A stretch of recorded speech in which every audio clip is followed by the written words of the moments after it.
for consent to record. So if you wouldn't mind ticking that, that'd be great. Next, I'm just going to introduce a couple of staff members on the call this evening. So first of all, we've got Toby. I don't know if you want to just unmute and introduce yourself for anyone that doesn't know you. Yes, so hi everyone. Thanks for joining us this evening. I'm Toby, the Football Development Officer for Inclusion. Brilliant. Thanks very much. Natalie Curtis. Hey everyone, I'm Natalie and I'm the Women and Girls Development Officer.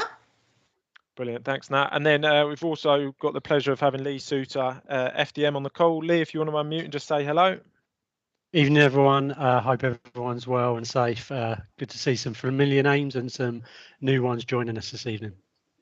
Brilliant, thanks a lot. Okay, so moving into the main bulk of this evening. So the FA have launched the England Football Accreditation, which replaces the old Charter Standard.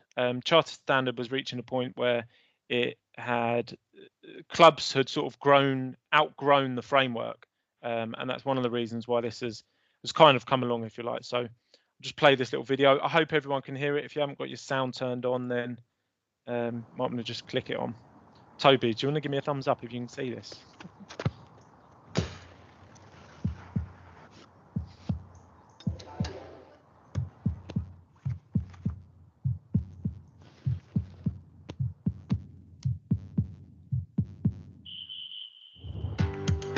Whatever role you play, whatever level you reach, whether you take the lead, the responsibility, the training, the corners, the kids to the game, or the nets down at the end, the game remains the same. It's the standards you set that make the difference. Accredited leagues and clubs lead by example, raise the bar, and fly the flag of respect and diversity for football in England.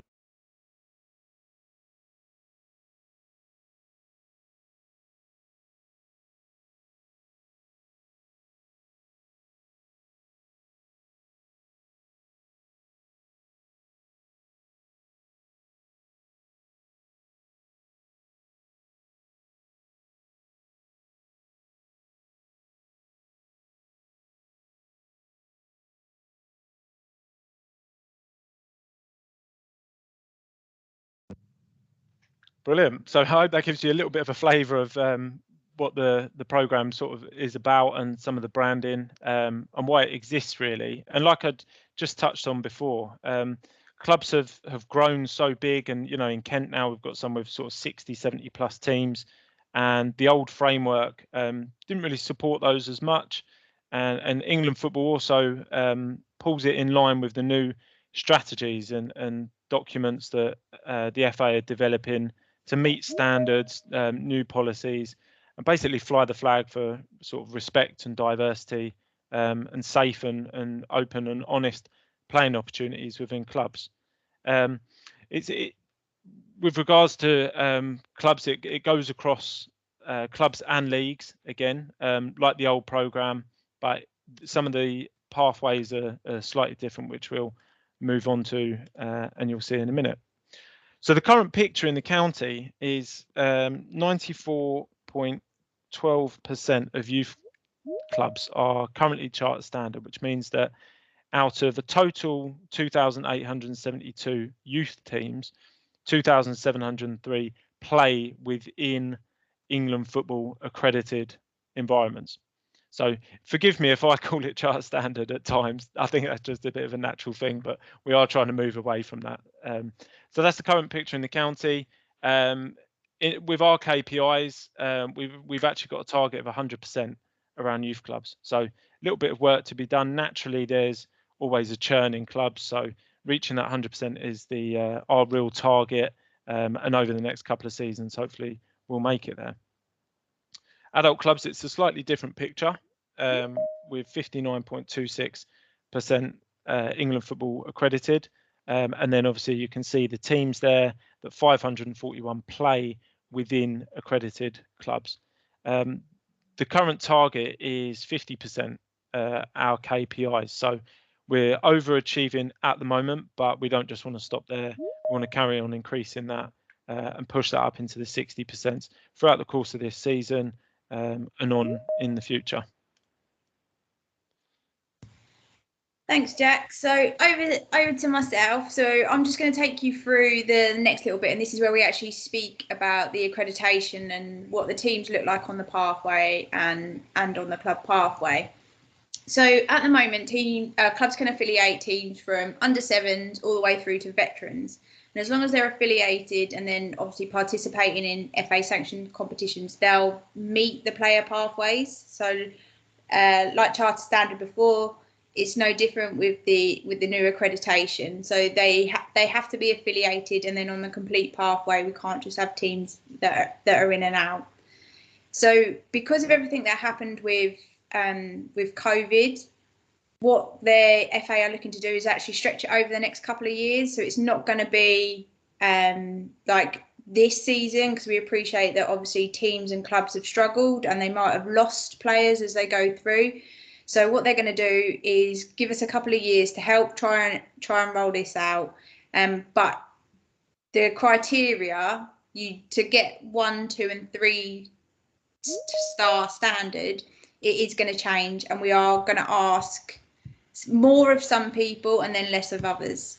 So as you'll see, as we go through, it gives a clear outline of what it actually is. So we're looking at 1-star clubs initially.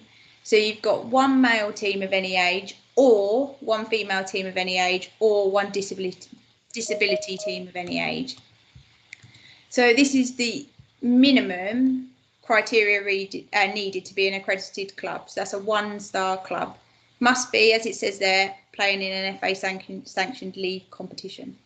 To be a 2-star club, you can see there that we've got the male pathway at the top. So we got, must have at least 3 of the male ones and a female team or a disability team. So we know that the majority of our clubs have male and female teams now. So this is where this then starts to come in terms of the pathway, looking at it. You may have under 21s or open aged.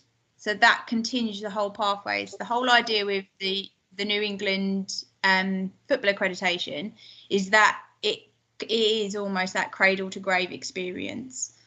Then we've just got underneath, in addition, you must offer a minimum of 1 team at any age group from an alternative pathway. So you can be a female-based club, which is the one at the bottom, and offer teams within these age groups, and then have male teams or disability teams.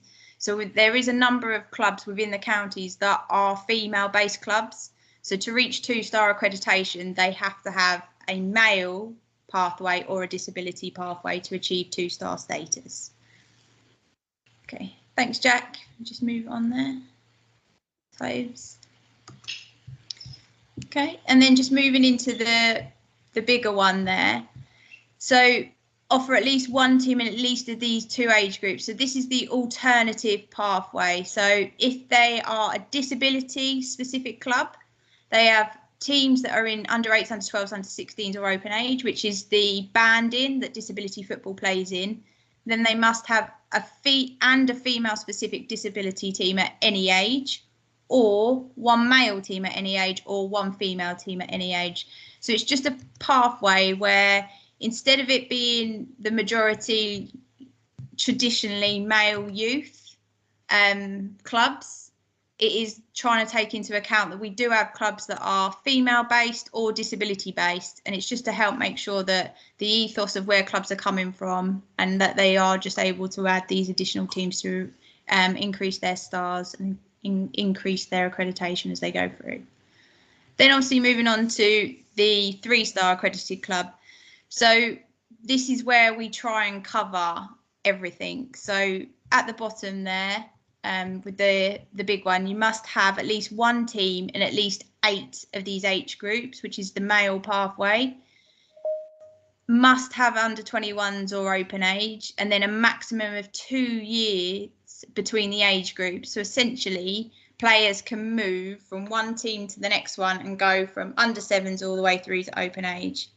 They then must have at least 1 team in at least 4 of the girls or the female age groups, And that's another one where it must have an under 10s or an under 16s. Same criteria, must have 2 years between age groups. So the players that come in can move through the pathway, and then must have at least one disability team of any age. So that goes back to previous slides with open age 16s or 12s or 10s.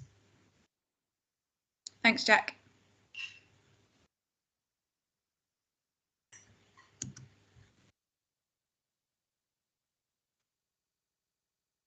Jack, you're on mute. It's all right. Sorry about that. So yes, at the moment it's been in transition probably since sort of April time earlier this year, where they were moving all the clubs over onto the new system. They've developed a new portal. A lot of people on the call will remember the old annual health check process. That's slightly changed now, and it's actually like a live portal that's updated as you make changes in the whole game system, which we'll move on to. So at the moment, the picture across the county is, as we can see here, 200 one-star clubs, 112 two-star and 43 three-star clubs. Now, there's some of the logic has been applied with a little bit of leniency at the moment. So the best way to explain this would be if there's certain two-star clubs, so big clubs that they might only be missing a team in a disability pathway, they've been actually put into the three-star banding, and then over the next sort of 18 months, that will be our work and their work as a club to sort of maintain that, if you like. So if you did get an email and you've seen that your club has been put in it either two-star or three-star, and you think that might not be correct, don't worry too much at the moment, because the logic is they have given a little bit of leniency in that, and it will be corrected sort of over the period of the next sort of 18 months, coming sort of 2 years. And obviously that depends what your club does as well, if you drop teams or if you actually increase that as well. So you can just see down below there actually that clubs that are within 3 teams of meeting the three-star will be recognised as three-star accredited clubs. So that's the sort of leniency there. Toby, sorry, I did see a question pop up. Was that relevant to this particular part of the presentation? It is. So the question is, Jack, how do we know what we've been placed in? So what star rating that the clubs have been placed in was the question. Okay. Cool. But now, yeah. Yeah, no, that's brilliant. All right, well, we'll answer that just quickly then, if everyone is also thinking that. There's an accreditation portal. Now, the FA are officially opening that in November, but at the moment it's had like a soft opening just while people begin to use it.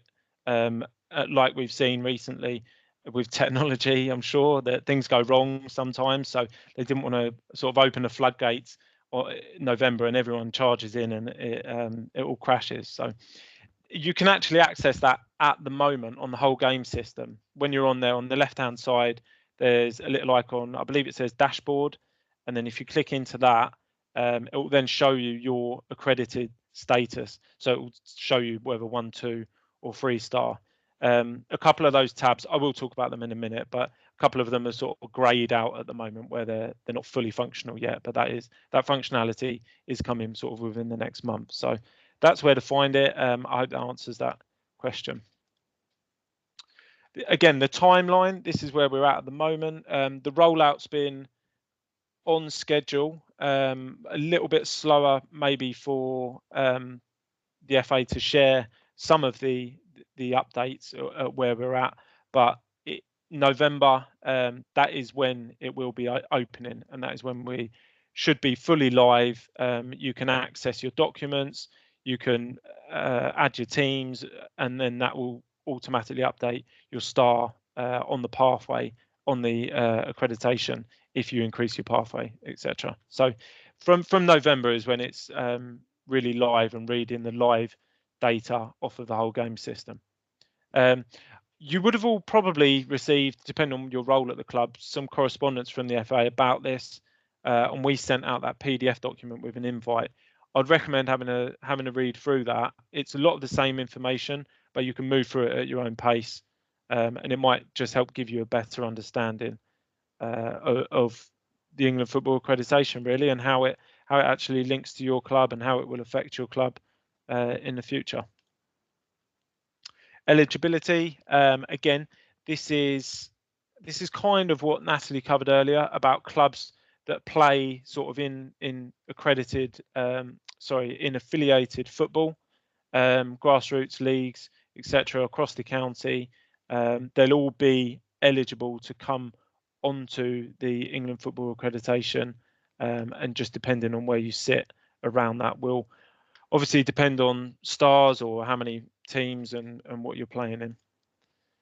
Let's have a look at it. So the again, I can talk through this, which obviously I will, but this information hasn't changed as much from when it was charter standard. So it's having the teams, it's playing within affiliated football leagues that affiliate to the county FA.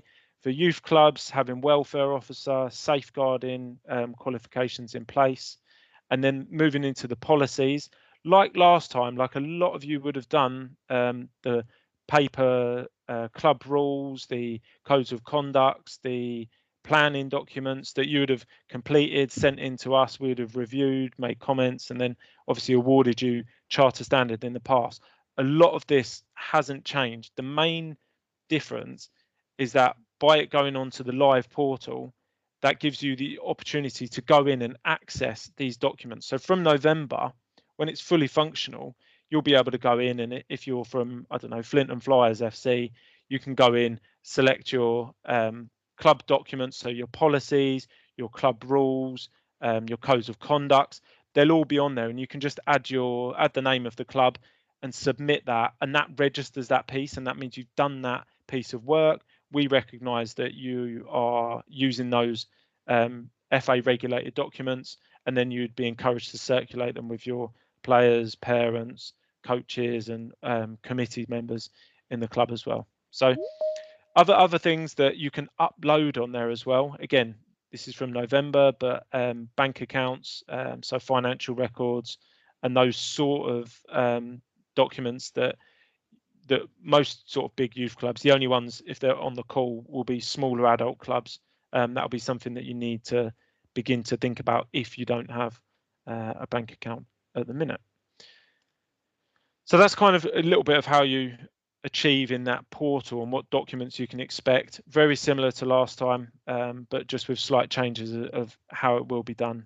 Rather than paper documents or emailed into us, you do it all through the whole game system on the England Accredited portal. On the pitch, again, this is just about qualifications. So first aids in youth teams, this is usually you've got coaches with qualifications and first aids, and then that obviously links to what you have to have for safeguarding requirements, and actually to be qualified as well and to be coaching in youth football. So off the pitch, again, this is the club development plan. There might be some of you on the call that worked on that previously, so I don't want to confuse you and say that you have to submit that again, because you don't. If you were charter standard last time, you've naturally moved on to this new framework. So come November, we're not going to turn around and ask for a new club development plan. That's your old one that you submitted in the past to achieve the original charter standard accreditation. That just transfers across. So if you're in a good place and you've got coaches with qualifications on sort of the on-pitch side, first aids, DBS obviously in place, safeguarding courses completed, there's not too much work that needs to be done. Another user took control. Okay, I'll take control back. Sorry. So there'll be elements of obviously work to do, but at the moment, at this point in time, I don't want anyone rushing off and thinking that they're going to have to begin to fill in loads of documents, because it's simply not the case, and we're making this nice and easy. And the FA, I've got a shiny new portal that also helps this. Jack, can I just add in terms of with the qualifications? So hopefully you guys are fully aware of where the coaching courses, first aid course and safeguarding course all moved online, obviously during lockdown. So everything's on the boot room. So at the moment we've got the BT Playmaker, we've got the Introduction to Coaching Football, we're soon to be releasing the new UEFA C, which will replace level 2 as it is currently. So all of this information is on the boot room. When it comes to obviously the safeguarding course, we've got safeguarding children's course plus safeguarding for all. So coaches who are or working with adults at risk or youth players need the safeguarding children course. The good thing now, and it's another one that's on the boot room, and if you haven't gone and looked at the boot room resource, please do, and please make other club officials and coaches and volunteers aware of it, because there are loads and loads of resources on there and videos and little snippets of help guides, how to help guides. But one of the things that we got asked a lot, especially around the charter standard, is I've got a coach who is a doctor, so their first aid is far superior to any FA qualification. Do they need to do it? The FA have actually put the document in the boot room, and we can send obviously links and stuff out to it, where you can see what criteria and what qualifications the FA will accept to supersede first aid courses. So if you have coaches and things coming through, please make sure that they get to see those documents and get to see those courses and resources. Cheers, Jack. Brilliant, perfect. Thanks for that, Nat.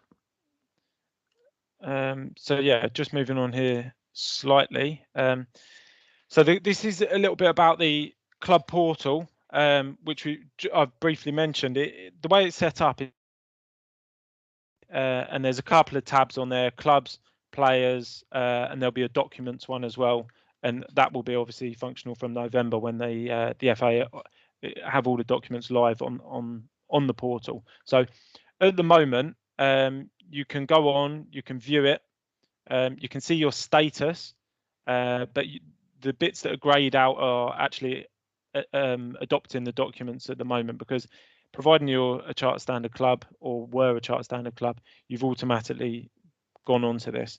Now, the way the portal sits differently to the old annual health checks is that they call it like a sort of live online 365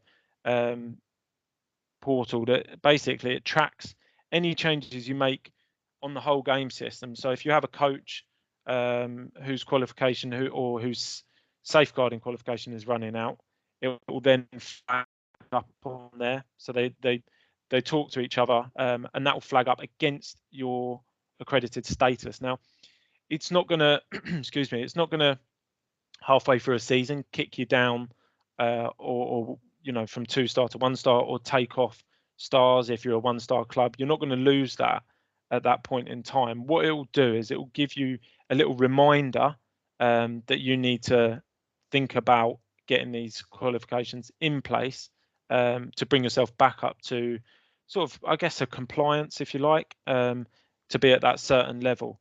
Now, most of this will be generated at affiliation, and then in November in each season, that's when your stars on the pathway and all of your teams qualifications, that's when it will be reviewed. So you've got from say 1st of July through until November to get all your teams in, all your players, all your qualifications up to date, all your coaches in place.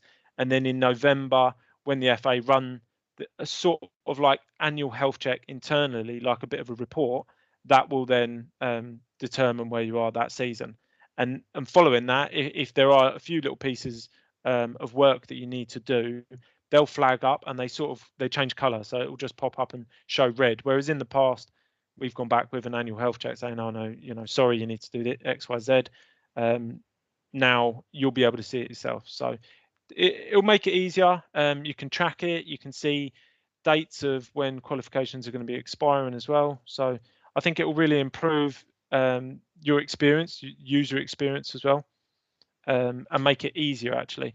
And then also, I'm not going to go back to the slide, but where they were talking about pathways of having say 8 out of the youth age groups having 8 out of the 10 available. If you're sort of 1 or 2 off of being at that next level, you might say, okay, well, we need to add an under 14s, or next season, let's try and see if we can set up an under 21s to actually bring ourselves from a 2-star to a 3-star club. So, excuse me. I hope that makes sense. Just on that, I would encourage you to go on the whole game system on the left-hand side under the dashboard. Have a little look at the portal, but just remember that it's not fully functional at the moment. So we don't want 100 emails saying, oh, Jack, I can't access my documents or whatever, because that will be from, I think it might be the first or second week in November, if all goes ahead. So next, Natalie, I think if we're just going to move on. Sorry, Toby, was there questions coming in there? Sorry, I saw. Yeah, we've had a couple of questions come in. So I will just sort of run those through if you can provide answers. So the first one we've had is, when will bursaries be handed back to clubs? So I'm assuming that might be related to the coaching bursaries that obviously used to be in place. Yeah, I think it is, and if it isn't, obviously please correct us. But so there is no bursaries moving forward like it used to be with Nike. Nike used to give a certain amount of money towards coaching courses, so that isn't going to be the case moving forward. Where if we're talking about bursaries that haven't yet been spent, if you can just drop us an email of the club that you're at, Sharon, because it's an ongoing battle that we're trying to have with the FA about where that's going and how we do return or refund that back out or pass that back out. So if you can just drop us an email with your club contact. Sorry, Natalie, sorry, it's Scott from Kings Hill Football Club. I've signed in on my wife's ID. Sorry. I've had communications with Kennefa already, and they told me that they wouldn't pay me out of my night bursary because it was due to be handed back. That was 2 months ago. I've got a pile of financial receipts that I need to pay back to coaches, and the club's picking up the burden of it because we're not getting the money back. Is there any way that we can get a definitive answer as to when it's going to be? Yeah, obviously that's I think the issue is that you've probably been speaking to Johnny and Luke, so obviously they've been going back to the FA because Johnny and Luke. It was a lady that I spoke to. Paula. Yes. Yeah. So it is literally just Paula's liaising with the FA on that. So yeah, if you just drop us an email, Scott, and then I'll make a point of following that up with Paula tomorrow just to see where she's at with it and what she's heard back from them. Okay. Yep. No problem. Thank you. Cheers. Scott. Brilliant. Thanks. Thank you, Scott. So the second question we've had come in, and this might be one that we have to go back to the FA to. I don't know, Jack. Nat, you might have the answer. And the question is, if a manager does the first aid and safeguarding courses individually, immediately do these charges then come off their level 1 course, as it's 2 of the elements of the course, or do they have to still pay the full price? It will still be, they'll have to pay the full price. What we're advising is if they come on board as a coach, obviously they need to be DBS checked, and then it is a case of their level 1 is included. The safeguarding for all, which is free, is a little bit, and the FA Playmaker gives a little bit of first aid and a little bit of safeguarding, which should be enough to then obviously work the club. That coach can then go and be an assistant. So they'll have relevant qualifications, and then that should give the club enough time to find out if they're a suitable fit and if they're going to move on to their level 1. But if they do the 2 courses, it won't be taken off their level 1 price, unfortunately. Brilliant. Thank you, Nat. Hopefully that answers that one. And that's all we've had another one from in the chat just saying that someone's been on the portal and they think it's down. I think, Jack, you went in there earlier and it still wasn't right. So yeah, it's just at the moment some of it's greyed out. And that, again, because it's meant to go live from November, and if they're doing little bits and pieces of work on it, it will be intermittent at the moment. But that, if you've got any questions around what star you think your club will be, if that's what you're after, then you can get in touch, drop us an email, or give us a phone call, and we can actually have a look at that for you. But obviously, like I said, if you're going on to try and access more information and documents, then it won't be ready until probably about a month's time. So, Natalie, did you want to have a quick break, or conscious 35 minutes, or did you want to just carry on? I'm personally, I'm happy just to carry on. Yeah, I think, yeah. Sorry, Let's keep guys, going. just one more question. Just literally just come into the chat. Is there any funding available for level ones at the moment? Oh, this is another tough one, isn't it? But because of the pandemic and a couple of links, some of the funding has been massively withdrawn, and also the FA have actually taken coach education all online now.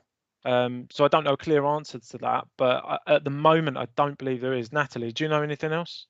There's no current funding open in terms of FA routes, but there are funding opportunities via our friends at Kent Sport, who will look into part paying coaching qualifications. They've got an open application window.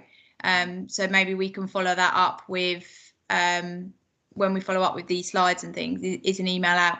Just seen a point underneath from Lee Willis, ask some of your leagues.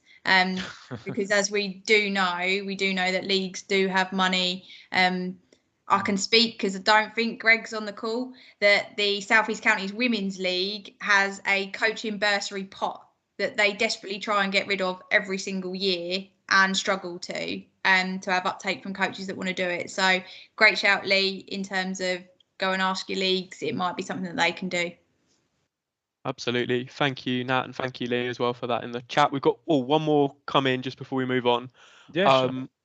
We're a new club with one team at present. Is there a contact to help go through the process of getting accreditation? Yeah, so if it's an adult, open-aged or youth, I think just coming to me at the moment. But like I said, the portal goes live from November. So at the minute, there's nothing that you would need to do. It will just be checking if I don't know if you're a youth club, then if you've got coaches in place with the correct qualifications, safeguarding, etc. Obviously DBS, but that sits outside this. So yeah, providing you've got a coach with the safeguarding, the on-pitch criteria that we spoke about, then the documents, we can go through that sort of from November, beginning of November onwards. So put a pin in that, set a reminder on your phone, and then maybe get in touch in the next sort of few weeks, and we can begin that process. Absolutely. So brilliant. Brilliant. Is that, hopefully that answers that? Yeah, so we're moving to the Kennefa update now. So this is just for you guys, as we've got you all here to hopefully guide you on some of the things that are going on, some of the changes. It's not it doesn't cover everything. So obviously there's other areas of Kennefa business. So if you have got questions or concerns about them, then obviously please raise them, and we do have a Q&A session at the end. But as you can see on the screen, this is the plan for the rest of it. So it will be me, Jack and Toby chipping in with the majority, but up first is facilities and investment, which is everyone's favourite. So over to Lee Suter, who will hopefully take us through that area. Evening, everyone. Thank you, Ms. Curtis. Really good session so far. So I'm just going to go into a very quick overview of facilities investment, because I just want to bring some bits to your attention if they're not already. So about 18 months ago, we launched our local football facility plans. They are at the heart of everything we do in terms of large investments. So if you're thinking around 3Gs, clubhouses, grass pitches, etc., that's where our strategic priorities are on. So if you're looking for facilities and investment development, the call to action is to Google your local football facility plans, have a read through it, see if it makes sense, and then drop me a line around any questions you got around it.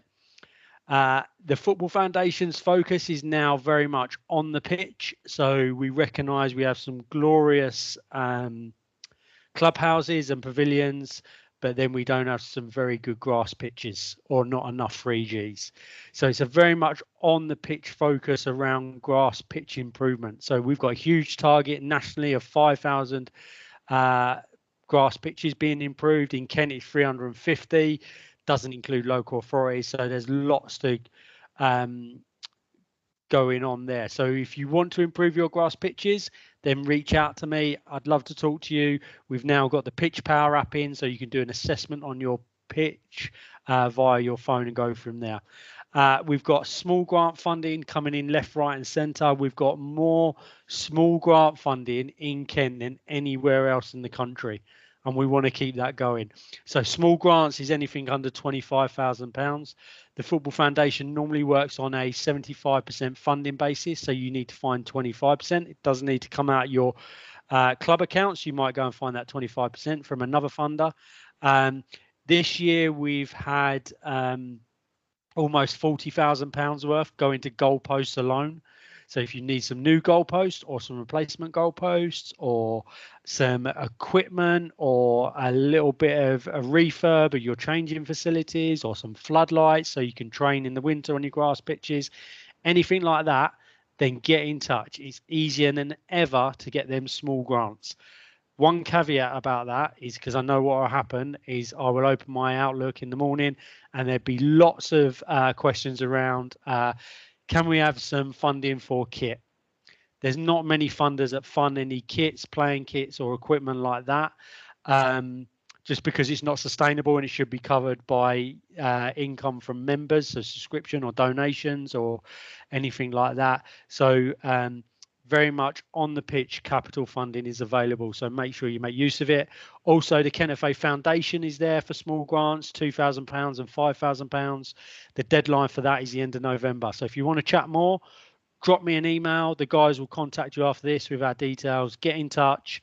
Now's the time to start asking questions around money. Thank you. We should have actually saved him to the end, really, shouldn't we? So when everyone leaves going, it's nice that we can all go and contact lee.suter@kenfa.com for more money. So yeah, feel free, as Lee said, to drop him a message and then see what is available and what's open. So okay, moving on to technology, which is everyone's favourite topic of conversation since we've gone back to football. So Matt Dixon at the County FA is our technology guru. He is our lead on it. We all have little bits of information, but Matt is the guy at the County FA with the expertise. So he's populated this slide for us in terms of some places to go if you do need support, and Tobes is putting the links into the chat as we go, but as we said, we will follow up with these links. So for online player registrations and obviously adding the email to it, we've got some fresh desk support, some similar support for FA full time and for Matchday app. And then just at the bottom there's some useful email addresses. So rather than I know for you guys, and we're the same, is we end up getting caught in a loop of sending emails to everyone and just hoping that something sticks. So we've got some bespoke email addresses there that will get you through to the right person with your query. So that is a little bit about technology. Brilliant, thanks Matt. That's all right.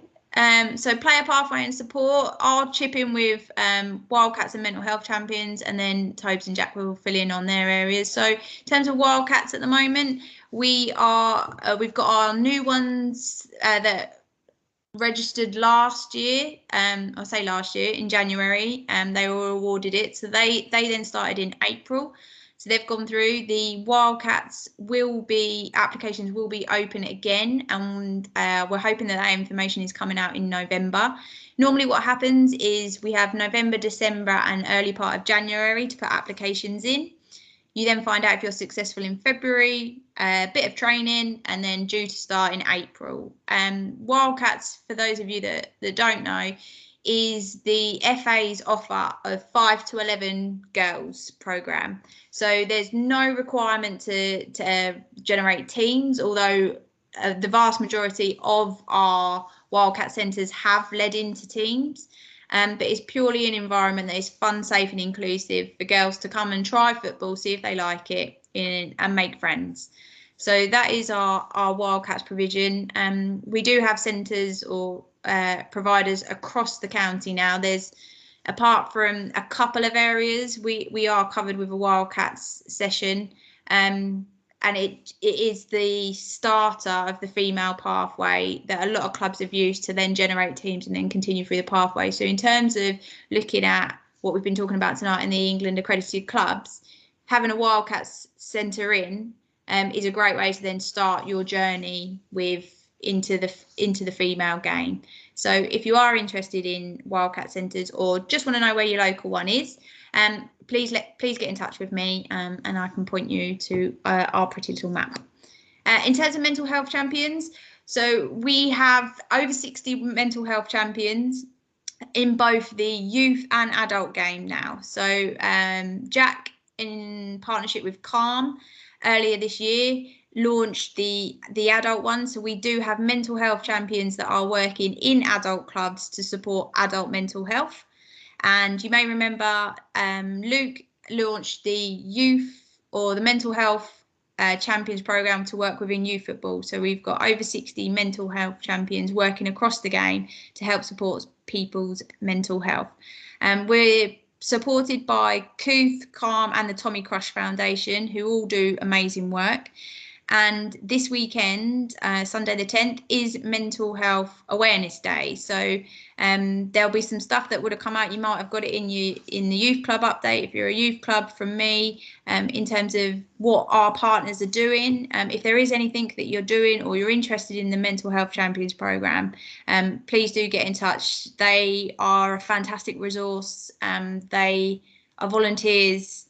They've given up their time, their coaches, secretaries, welfare officers, and they've all given up their time to go on different courses. Jack, I believe with the adult one that there's a number of them that are going to go into the level 2 qualification with Mental Health England.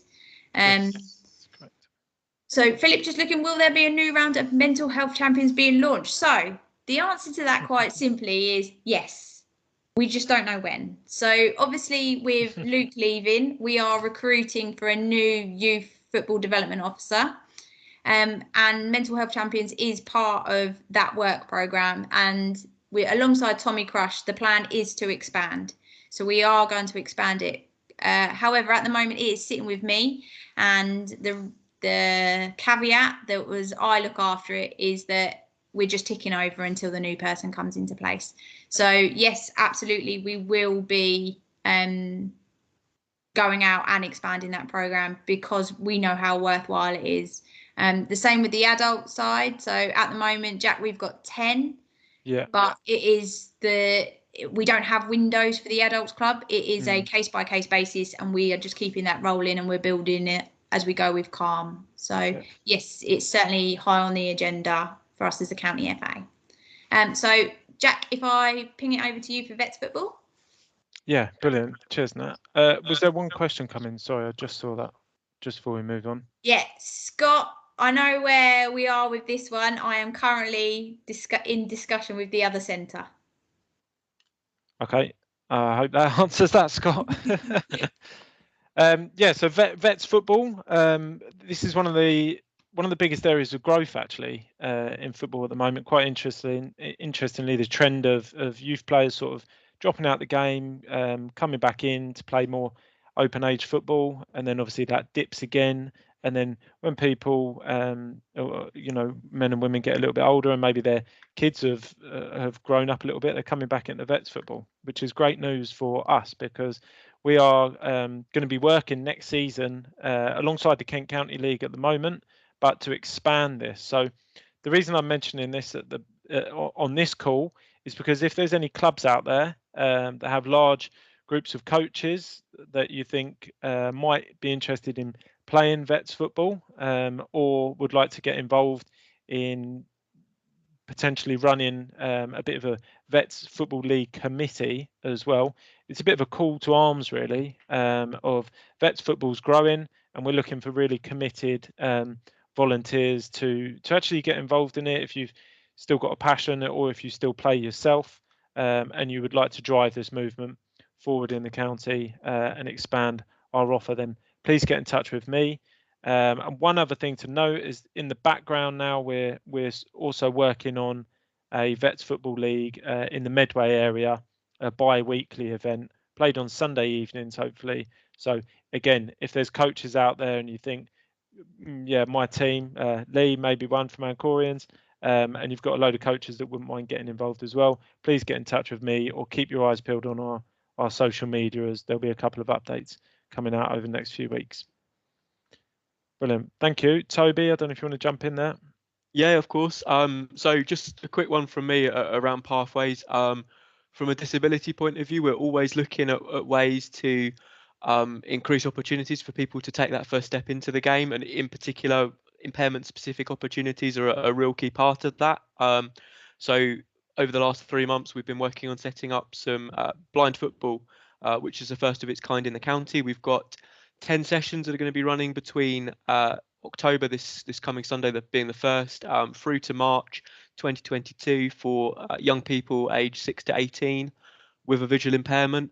It'd be great if clubs could spread the message and support this. We've had a couple of sign-ups already. It is quite a limited pool that we're working with, but we're hoping that over time the session will grow, and it's just be one of hopefully a few different impairment-specific opportunities that we'll be looking to introduce over the next couple of seasons. So, yeah, that's it from me from a disability point of view. But Brilliant. sticking with you on the next slide. Equality and diversity. So yeah, just a small E&D update from me as well. So as sort of part of my role, I'm in charge of sort of trying to ensure the Kent FA keeps up to date with something called the Equality Standard for Sport. At the moment, we're going through sort of the very beginnings of a process of reaccrediting. And as part of that, we must conduct an audit of our players in Kent to sort of understand our own demographics. And we use this data in a variety of ways to sort of look at our equality profile. And in particular, the main focus of it is to help formulate an equality action plan that we then use as an organisation across a period of time, usually over 3 years. And yeah, so we're undertaking a big data collection process at the moment from Kent players. We need to get roughly 10% of our entire sort of player pool in Kent to complete a survey. Ideally, we're up to 1.25k of those responses so far, so about a quarter of the way to what we need. There is an incentive involved in filling out this equality survey. So we've got one of 3 Amazon vouchers up for grabs, the most expensive being £250, the least expensive being £100. So if we can just have a push amongst clubs and leagues, if there's any leagues on the call as well, to get their players to complete this survey for us, it would be much appreciated. I will put a link in the chat in just a second, but if we can push that and help us as an organisation with that, that would be much appreciated. So yeah, that's it from me. Thank you. Cheers, Types. Thanks, Toby. So we've got a couple more slides and then it's over to you guys for questions. So regards to refereeing, so you may be aware of when we first returned back to football, we sent out an open letter because of the amount of discipline, and everyone seemed to have gone nuts, and all the cases of discrimination, abuse, even just the level of red cards that were coming in was very high. So all the leagues within Kent signed an open letter saying that it wasn't good enough, and we need obviously club support, player support to turn things around. Unfortunately, Nick's recently sent out one with regards to refereeing, and if you haven't had a chance to see it, then we'll pop it in following this up. But it is to give a little bit more understanding of what's going on. So nationally, in Kent, last season we had the most amount of referees registered to a county. We've just over 1,600 referees registered for the season, which is by far bigger than any other county across the country. What we've noticed, or what we found this year, is that we've lost 400 of those who haven't re-registered for this coming season. Now, we obviously know that the pandemic has played a big part of that, and people have just chosen not to come back for various different reasons. But what we do know from some of those that haven't re-registered, and when we've gone back out and asked them why, is the level of abuse that they've received hasn't warranted them coming back. So we've now lost, as we said, 400 referees, which if you think every one of those referees 20 games a season, you can see how many games may not be covered.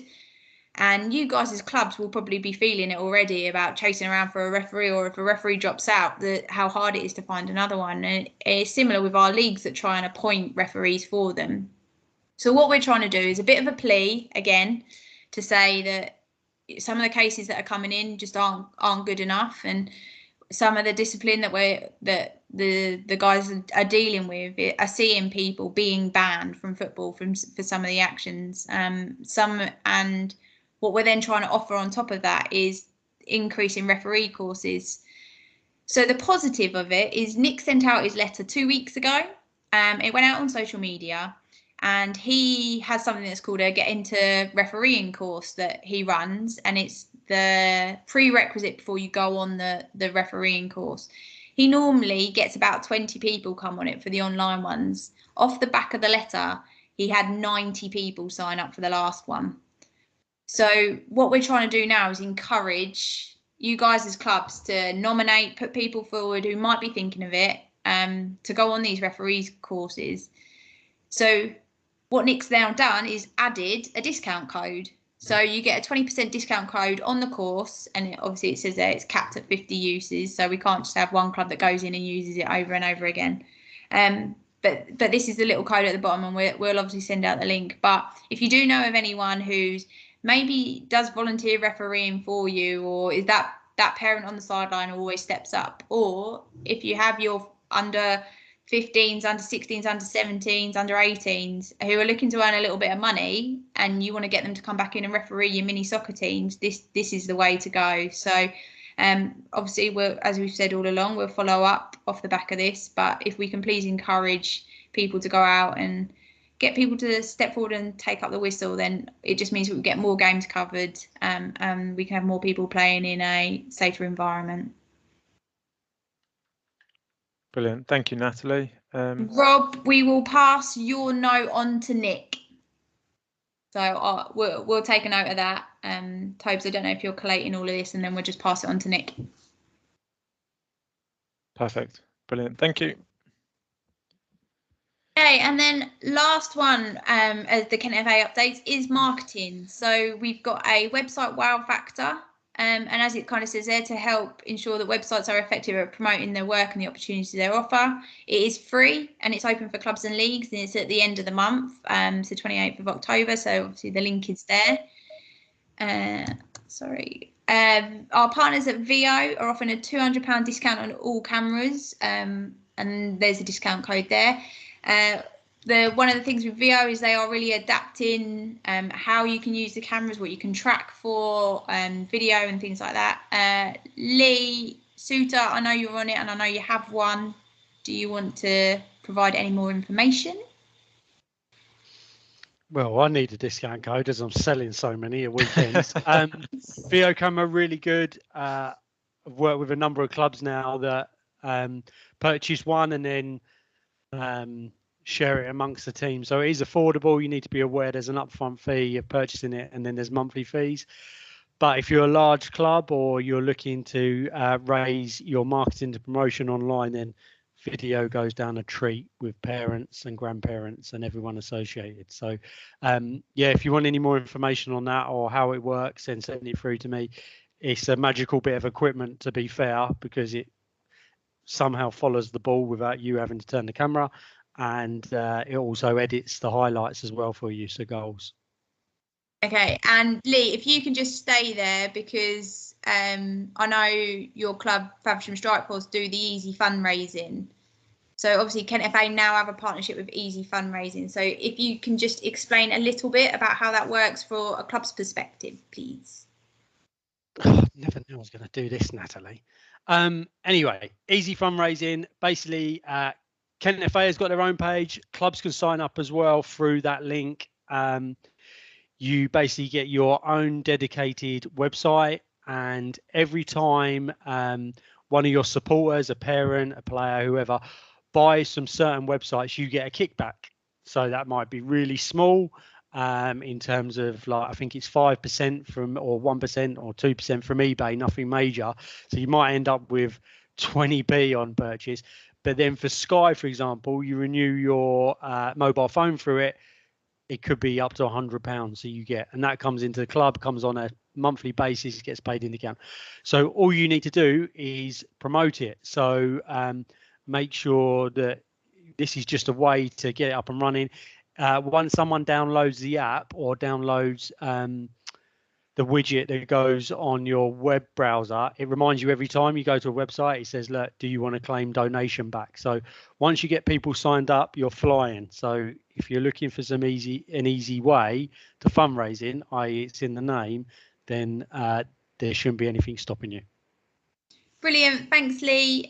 You are allowed to stand down for the rest of the evening. So, and then just the final one is club and league opt-in. So obviously with the change of GDPR and the change of systems that we're now using, it's not permission is granted to us to communicate with you guys. We need you guys to opt in. So you'll see on a number of our email signatures that we've got opt in for the Kennefa newsletter. So what we need your clubs and leagues to do is essentially click on that to give us permission to keep you updated with things that are going on. Obviously, just because of GDPR and people's personal information, we just want to make sure that you guys are getting the information in a timely manner and not having to hear it third hand or through social media. So if you can keep a little lookout for email signatures, things on social media, and obviously emails from us, in just to encourage your club and league to opt into those marketing communications. Brilliant. That's me. Yeah. Done. Cheers, Nat. Really well done. Appreciate that. Yeah, and just to say on that league and club opt-in, the important thing is, like Nat has mentioned, if some offers are obviously time limited and they're coming from third-party companies that we work with closely or we've got partnerships with, we don't want you missing out on those. So it is quite important to do that. I'm just going to say as well, just before we open up for questions, the accreditation portal, I know I've been talking about it a lot, but I just want to go back to that process and say that there is, if you are on the system now as an accredited club, there's nothing to do until the first sort of annual health check, if you like, which takes place in November 2022. So from this November, when it opens up, that's when you'll be able to go in, see where you are, see your documents, see if there's anything missing, and then from this November round until next November, that's when you're going to have to make the edits and plug the gaps if you are missing key qualifications and information as well. So just to make it clear, there's this November, it's not going to be all of a sudden there's a load of work to do. It's just an opportunity for it to open. You can dip in and out. You can export your record and see where you're at, and then build it over the season and make sure that everything's in place for next year.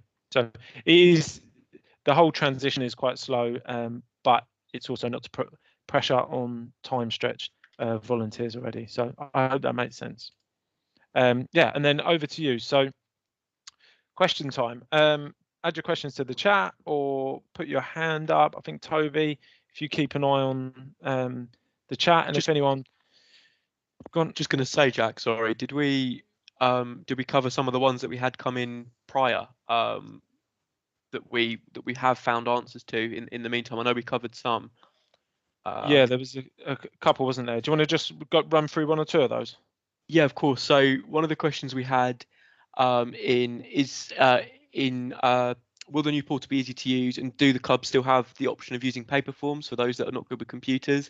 We went away to the FA and asked that question, and their response was that everything needs to be trackable. So it's all going to be online. So there won't be paper forms anymore. So there won't be a paper method. I'm trying to look at what other ones we've got here. Just to add to that, sorry, Toby. That's fine. The portal, from what I've seen, I was on a consultation event 2 weeks ago actually with it, and it is really easy to use. They're just a couple of tabs: clubs, club, player, and then documents, and it's all just in drop downs, and it's color coded as well. And once you've completed that part of your like one of the policies, you've adopted it, it just goes green, and it shows that like a sort of message of success. So it is very simple to use. The documents, it's simply a case of just typing your club's name into them, and then it auto generates. So yeah, it is good. It's a good way. It's more efficient than the annual health checks for definitely for clubs, and you can do it when you like and keep an eye on it over the season. So sorry, Toby, go on, carry on. That's all right, absolutely fine. So I suppose the other one that we've had come in prior to the presentation tonight would be around is the criteria able to recognise number of players rather than number of teams? Again, we went away and asked that question, and the answer was no. The logic currently is just it looks at teams regardless of player numbers. It is just about number of teams, and it's again that's linked to sort of teams that play in sanctioned competition. So there isn't any flexibility with that, unfortunately. The other ones that we had were around accessibility to the portal in terms of for those that might have an impairment or disability, and whether there might be verbal tutorials or videos, and if it's going to be available in any sort of different languages or easy read format, some of the documents. Again, we've asked the question to the FA and they are speaking to their tech team about this. As and when we get any answers, we will of course share those with you. And I think that's it from the ones that we had come in before that we didn't answer in the body of the presentation. We've had one come in from Scott again in the chat, and it says, is there any benefit to have 3 stars rather than 1? Is this just a club profile level rather than added benefits? Jack, are you all right to pick that one up, or? Yeah, sure. So the 3-star clubs, there was a consultation piece done prior to the England Football Accreditation starting, and there is access to more benefits, more funding opportunities, but also to the club consultants. So I'm not sure, Scott, if you have come across those yet, but they work with your club on your development, on your legal advice as well that you can achieve, and support with the club planning document around if you wanted to, I don't know, develop your like an under-21s offer, like I said, or steering the club with regards to having policies in place and procedures and protecting yourself as essentially if you are a 3-star club, you're quite a large football club and it can get quite complicated, but you have access to those club consultants to make sure that you've got everything in place to protect you guys, to protect your coaches and players, etc. So there are benefits, most definitely, and I think they fit in with the needs. This is what the FA were trying to sort of align this to, was the needs of a club in the past. So like you've mentioned, a 1-star on one team is very different to a 3-star, a club with sort of 75 youth teams, for example. They're essentially like small, or medium-sized businesses now. So there are benefits, and they just scale up with that. All of the incentives haven't completely been nailed down yet, so they will be slightly changing. And it will, if you are 3 stars, then you will have access to, if you call them benefits or different services available from the FA, opposed to the 1 stars. So one thing I just wanted to mention as well, I hope that answered your question, Scott. I don't know if you want to drop a little thumbs up or anything. Thank you, Jack. That's brilliant. Thank you. Cheers, appreciate that, mate. One other thing I was just going to mention as well is around club links. So without getting too complex, if you are a youth club with 2 stars and you're an adult or an open aged or under 21 team away from becoming a 3-star club, we now have the ability to link clubs together. So it might be geographically, if you share a pitch or a training ground, we can link clubs together, and then you both get upgraded and access to different benefits as well. So that will kind of come further down the line. Don't worry about that too much yet, but it's on the horizon. If you are a youth team or an adult team, we can begin to put those links in place as well. They've both got to be accredited though. We can't have I've just put the link to the support document in the chat. So if any clubs are looking for or think that they could do that, then that's the actual template that the FA are using. Brilliant. Appreciate that, Nat. Just one thing that's just come to mind as well that might be worth clubs being aware of at this stage, and we don't know too much more, but that's some clubs may be aware that there's the FA Grassroots Leadership Diversity Code coming in for grassroots. Obviously, there's been one in the national sort of professional game for 18 months or so now, and it's coming in at grassroots level. That is going to be linked to this accreditation in some way. We've only had this information in the last sort of week or so that there is going to be a link there, but as and when we get more information on how this will affect clubs, we'll of course let them know. Brilliant. Perfect. Appreciate that, Toby. Has anyone got any more questions? You want to raise your hand or unmute yourself?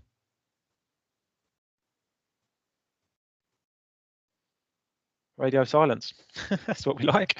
So I hope that this evening's not been too slow for you. I know it's a lot of information, and it kind of can be a bit daunting at times. But at the moment, there's nothing to do initially. So have a read of the document, digest a lot of the information that we've shared this evening, and over the next sort of month, that's when we'll get in touch again, so you can begin to access the portal and see where you're at and what you might have to do over the next year. So I hope that helps.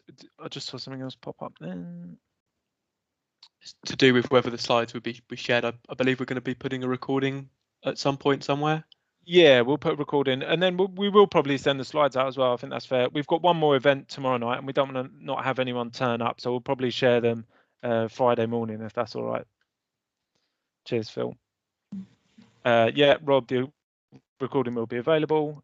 Thanks, Scott. So, yeah, I don't know, Natalie, Toby, have you got anything else to say, or Lee, or anyone else? No, just obviously once again, we're learning with you guys as we go through. So if there are questions and things that you think of when you go away from this, please send it through. There were the questions that came in on sign up. Toby and Jack did go away and meet with the person at the FA who has written this to get answers. So if you do think of things that come up, please obviously do send it through to us, and we will take that back to the FA to make sure it's as easy as possible for you guys. But hopefully, like moving forward, it does make things easier, and that's all we can ask, is that we're trying to keep the standard that Kent football's in terms of like a positive environment, but we're just trying to make it easier for you guys as volunteers as we can. So please reach out to us if you do need us. Brilliant. Perfect. Okay, I think we'll wrap this up there then. Everyone, you're more than welcome to leave. Really appreciate your time. I hope you all have a great season ahead. Keep in touch. Respect those referees, and enjoy your football. Thanks, everyone. Thanks, everyone. Thank you. Thanks, guys.